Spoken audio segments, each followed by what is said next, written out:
Question. When you're going through trying to heal from a breakup, how do you usually go about doing it? I've had breakups before, but not like this one.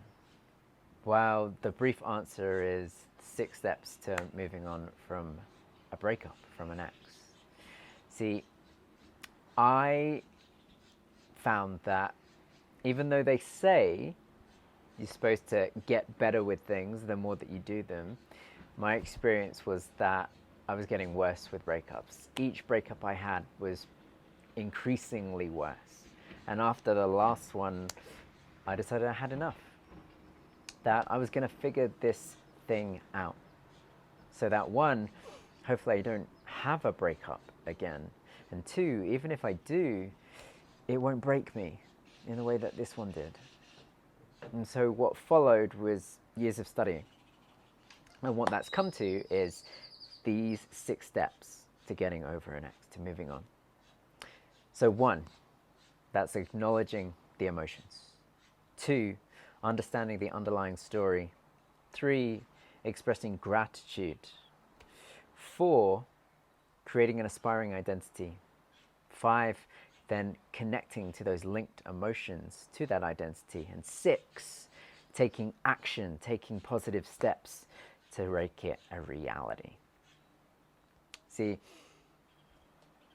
with these 6 steps comes the opportunity to move on from a breakup with ease and speed and grace.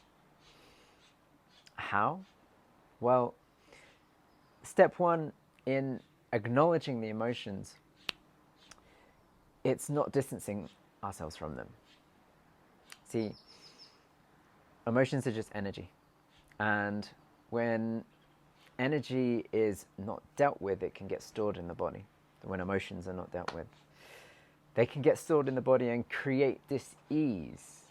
It can lead to intrusive thoughts, which then fuel these emotions, which then create more intrusive thoughts, leading to this loop. In order to get to step 2 of understanding the underlying story, firstly, we have to be able to manage the emotions.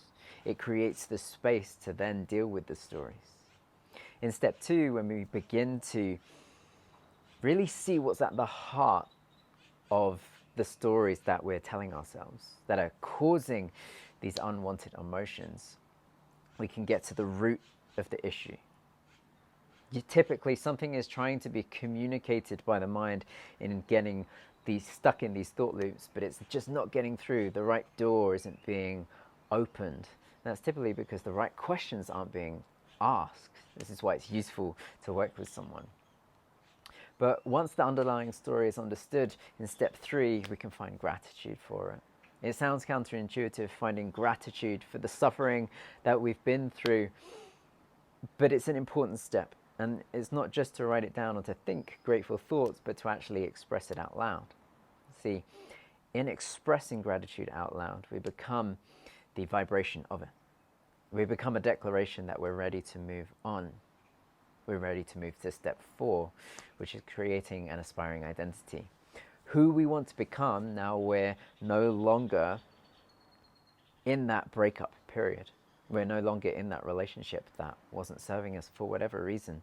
Who we want to be in the future. This then leads to step 5 of connecting with emotions linked to that aspiring identity. See, emotions are a stronger vibration than thoughts. It's why we can not think ourselves happy. You can have the thought, but you can't actually connect to the emotion because it's stronger. In connecting to the emotion of the aspiring identity, we begin to actually manifest it, to make it real, to embody it. What's then important is step 6, of actually taking action in the direction of that aspiring identity to actually bring it into existence. Because without taking action, it's merely a fantasy. Can get stuck in step 4 or maybe even step 5 and not actually realize, bring into being that aspiring identity. So these are the 6 steps for moving on from an ex. It's possible to do this by yourself. It's why I created the guidebook, 6 Steps to Getting Over an Ex. There's a link to it in the description, but it can be challenging to do it by yourself. It can take time and it's not always fun, which is why I created the Breakup Clinic.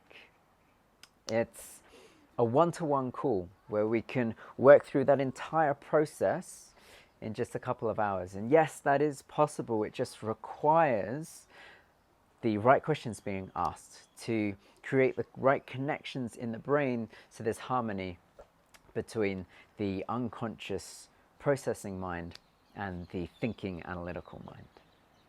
So usually the suffering occurs, the pain of breakup occurs because there's a disconnect there. They're unable to talk to each other, and it requires someone who can connect the dots. So if that's of interest to you, I will leave a link in the description where you can book a free clinic introductory call. Good luck, stay strong, and speak to you soon.